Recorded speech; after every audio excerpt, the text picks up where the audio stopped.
Alô, alô, muito boa noite a você aí do outro lado. Eu sou o repórter Gustavo Ferreira do valorinvest.com. Está começando o seu primeiro saldo do dia da semana, dia 26 de setembro de 2022. Segue escorrendo pelo ralo a colher de chá que vinha sendo dada pelos investidores estrangeiros ao mercado nacional. O Ibovespa abriu a semana, a exemplo da última sexta-feira, com queda de mais de 2%, mais do que isso, com 88, nada menos que 88 das suas 92 ações em queda, tudo isso alinhadamente ao ritmo externo. Se antes havia dúvidas entre os investidores de que haverá cedo ou tarde uma recessão global, essa dúvida deu lugar a outra,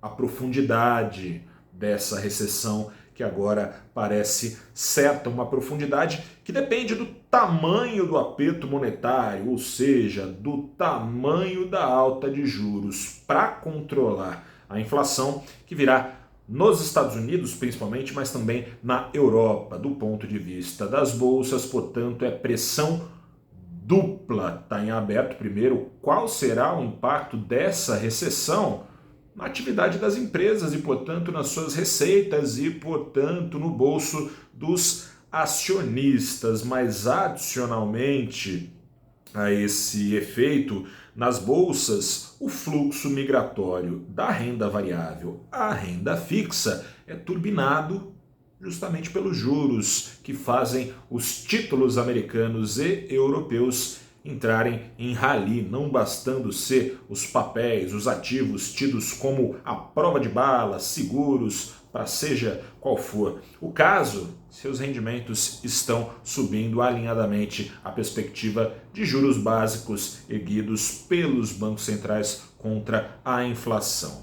O fim da alta da Selic vinha dando uma colher de chá, como eu disse, ao mercado nacional, mas haja força para nadar contra a corrente, sobram riscos por aqui impedindo esse nado contra a maré, com destaque ao risco fiscal, uma seara repleta de dúvidas há pouco menos de uma semana da decisão da eleição presidencial, pelo menos em primeiro turno. Em outras palavras, sim, o gatilho para a explosão da aversão ao risco no Brasil foi um gatilho internacional.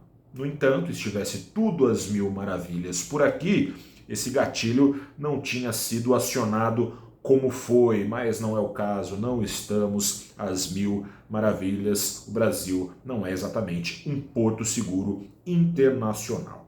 Amanhã, investidores podem entender melhor, voltando aqui a falar da Selic, qual as chances dos juros no Brasil voltarem a subir no ano que vem. O Banco Central deixou essa porta aberta no comunicado da semana passada, quando interrompeu a alta de juros aos 13,75% ao ano. E como demonstrado hoje pelos ativos nacionais, os dois maiores riscos nessa direção de um eventual novo ciclo de alta de juros, os dois maiores riscos apontados pelo comunicado da última quarta-feira pelo Banco Central foram os riscos que mais calaram fundo no coração dos investidores, ou seja, as dúvidas sobre o tamanho da encrenca em escala global, mas também as dúvidas sobre o tamanho da encrenca em escala nacional, em especial sobre o risco fiscal, risco interno, risco externo, dois riscos com potencial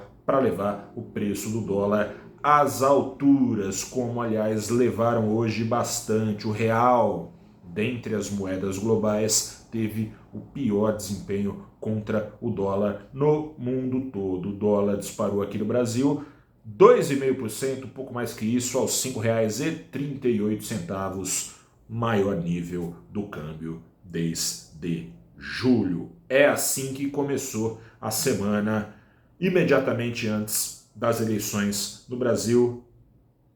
Volatilidade tende a dar o tom das negociações nos próximos dias. Um grande abraço, boa noite, até a próxima! e tchau nada, te convido a dar um pulo no canal do Valor Invest no YouTube ou no Instagram para acompanhar o papo que eu levei nessa manhã com a Paloma Brum, analista de investimentos da Toro, e também com o Mário Salchi, ele é gestor de multimercados da NEL. Conversamos sobre esse fim de alta de juros no Brasil, que eventualmente pode ser sucedido de um novo ciclo. Tomara que não, tomara que tudo conspire a favor de quedas, quem dera, né?